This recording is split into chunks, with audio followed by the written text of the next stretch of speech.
Hey guys, this is Shannon K, and I'm out here with Rob on Front Row Live.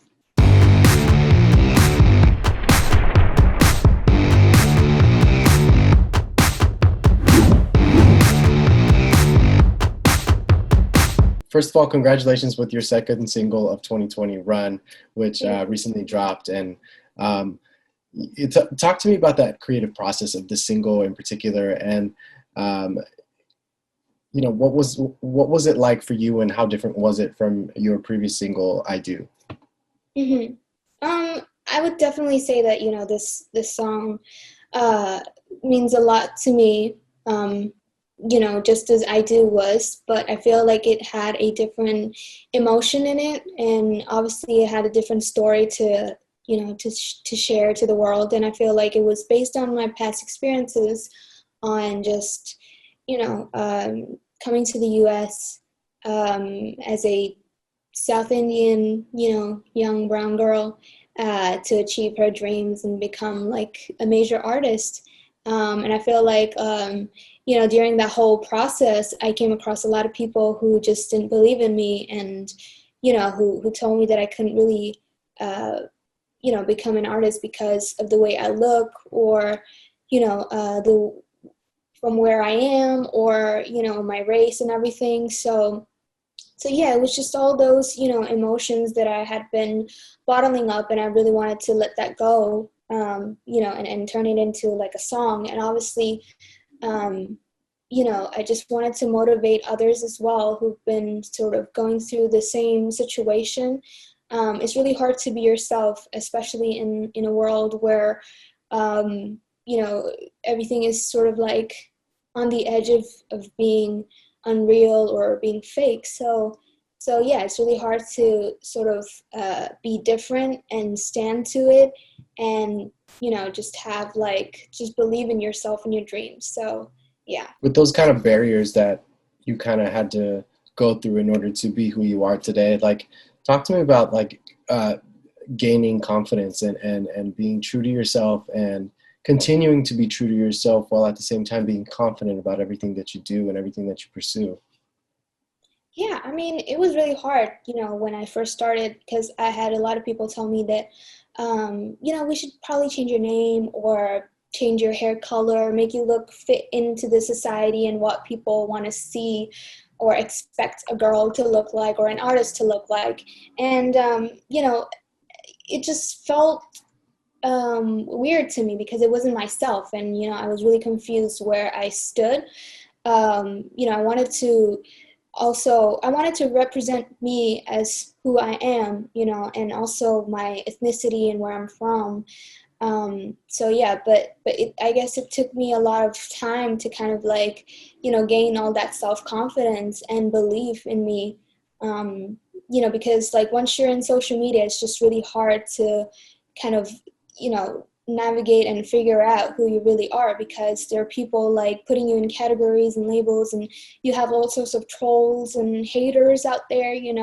So it's really tough. But I feel like I had my family and my friends and all my fans out there who still showed me immense love, and who encouraged me and really appreciated me for being who I am. So that's how I kind of gained my confidence. And one thing about you is that, listening to your music, like, you've always been very empowering towards your fans, your audience.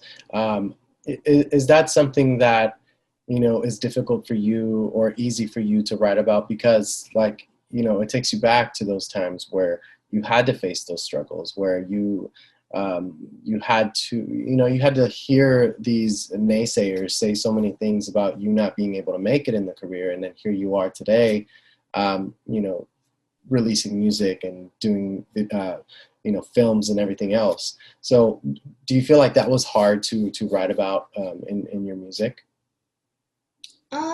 It is hard to be vulnerable, and just go back to those memories, and feel how it felt back then. But then again, when I think about it, I feel like with the song and with the story, and even with like the lyrics, I'm not just you know um, I'm not just sharing my experience and my story, but I'm also kind of like giving a little hope to the people out there who are still struggling or who still think that they need to, you know, look a certain way or behave a certain way to, you know, to get the numbers or to get fame or, you know, yeah, so a recognition. So I feel like, you know, it's both ways, but I feel like when people really appreciate the music and, you know, I hear like all sorts of feedback about like how my song inspired them to, you know, to start writing, you know, and start making music or get into like poetry or something like that. So, you know, it's very sweet and humbling feeling to hear all that feedback. So yeah. Now, I love that for the music video of Run, you kind of you got to showcase your home country of India, and Mhm. you got to shoot it out there. Like, what talk to me about that process of shooting the entire music video back home for you. You know, it was really fun because I never, you know, I haven't done that before in any of my music videos, and I always wanted to, you know, showcasing my where I'm from and my ethnicity was definitely like, you know, a major part that I wanted to do, and I feel like, you know, this song actually gave me the opportunity to go down to Jaipur and film at this beautiful, you know, Mandora Palace and Fort. And you know, as you can see in the music video, I'm wearing this you know, amazing traditional outfit for the very first time. So yeah, it just felt so cool. Like, you know, I just can't explain it because it was just so dreamlike, you know, and I had so much fun being there, filming, and you know, obviously getting directed by my younger sister. So yeah.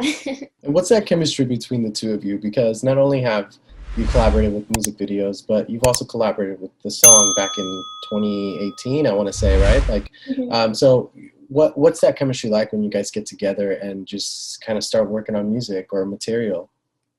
It's really fun because she's a complete opposite to me. So, you know, it's really fun to see what we kind of come up with when we sit together and when we're in our creative process.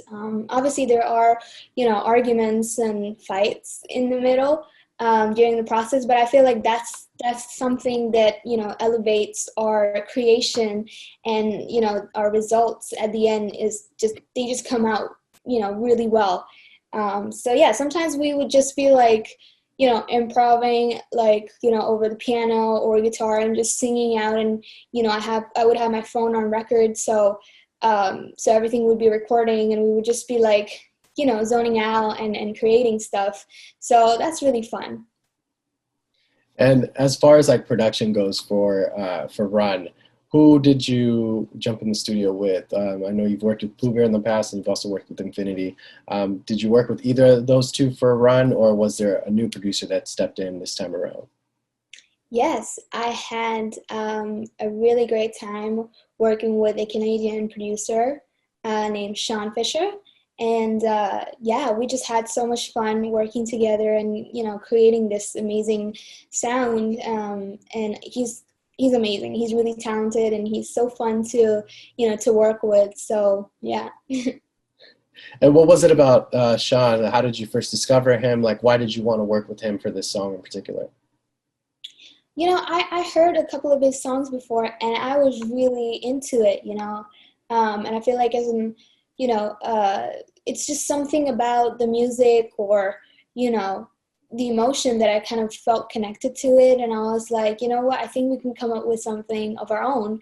And yeah, we got to the studio, we started like, you know, he started making beats and I started to, you know, go through my notes and my journal diary and just kind of, you know, see what I wanted to write about. And then, you know, this whole idea of Run kind of, you know, was discovered. So yeah. So you've been having busy schedules with other productions or other projects that you've been working on or working with. So, as far as the music goes, like, do you see yourself just doing the singles game for now, or do you see another album, like an EP coming up anytime soon? Like, what have you been working on as far as like music goes? As far as music, I've been working on like a couple of singles. Um, Yeah, I feel like, just writing and, making sure what I want to write is, it's there, like all the emotion and everything. And it's really hard because sometimes you come up with a song in like 20 minutes and sometimes it takes a year for you to come up with a song. It's really frustrating, but that's how music is, you can't force it, especially songwriting, because that comes from your heart. And, when you're in the right moment, surrounded by like creative minds and when you have like the energy going. So that's when things just fall into place by itself. So yeah, I have definitely a couple more singles coming maybe next year. So yeah. Lastly, you're about to release a brand new podcast a series that you're going to be doing, Get Real. Can you tell your fans a little bit about that, and what can they expect on this kind of podcast that you're about to release really soon? Yeah, well, I feel like the name says it all, Get Real. In the podcast, I will be interviewing a lot of, people from actors to musicians, to influencers, and we're just gonna, dive deep in and hear about like their unheard stories and about their hardships and obstacles. I feel like, when I feel like sometimes we don't see, all that hard work that they've done or put into that project. We only see the end result, and then we just take 2 seconds to kind of like judge whether they're talented or not, or whether their music works or not. But the whole journey and process of how they started, what obstacles did they have to overcome, and did they fall into depression? Because I feel like mental depression and everything is just so fragile, and we can get really vulnerable at times. So it's just, I just wanted people to connect with myself, and obviously, the musicians and artists out there. So yeah, just talk about their stories and everything, and get real. Awesome. And do you have a date for this yet, or that's still up in the air? It's still up in the air. I think hopefully it will be sometime next year. Mhm. So gonna have to do it with a fresh start since it really changed everything. So yeah. Right. New mentality, new year, new everything, right? Yes. Well, congratulations with Run. Thank you again, Shannon, for taking the time to talk to me. And I look forward to catching up with you once again, maybe next year when things are all more settled and we can do this in person, and maybe even talk a little bit more about your production side of things when creating, full bodies of work. Absolutely. I would love to talk to you more about it, and I'm so happy to be here. Thank you so much for having Uh, me.